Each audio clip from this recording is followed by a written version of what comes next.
احنا ليه بنكلم الاغراب احسن ما بنكلم نفسنا؟ احنا يعني انا بكلم الاغراب بلطف وبكلم نفسي بقسوه. ليه ليه بنعمل كده؟ ليه بنعمل كده نفسنا؟ يعني انا عايز امشي ورا الموضوع ده لحد ما اعرف. يعني قعدت ادور شويه عشان نعرف احنا بنعمل كده ليه. يعني انت حد يرضيك؟ انت ترضى ان حد يكلمك بالطريقه دي؟ شوف انت بتقول نفسك ايه بقى.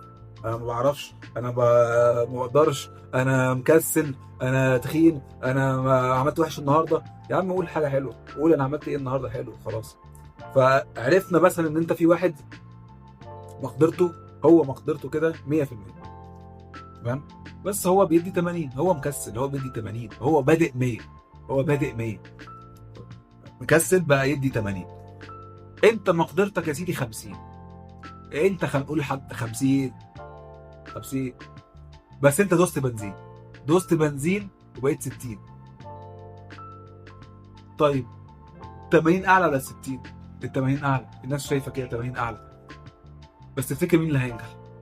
مين اللي هيعدي؟ مين اللي هيبقى كويس؟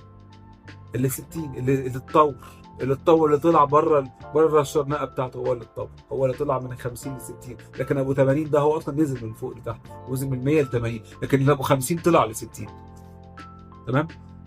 فانت مجرد انك بتقارن بينك وبينه، انت مش هتدي نفسك حقها. يعني انت يعني انت على مدار عمرك كله هتلاقيك انت عمال بتظلم نفسك، او انت قاعده بتتكلمي مع نفسك بطريقه انت ما فلحتيش، ما اتجوزتيش، ما خطبتيش، ما خرجتيش، ما لبستيش، لازم اعمل زي.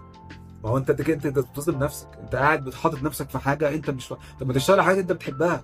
الحاجه شوف اللي انت بتحبي ايه، انت بتحبي ايه، اشتغلي عليها، الحاجه اللي انت فعلا محتاجاها. والا بقى هتقعدي بقى مع نفسك وتقولي الحال بتاعي بقى وحش، وده يبكتني، وده يقول لي انت مش هتقدر تعمل وتوصل لده. طب ما ثقتك هتنزل.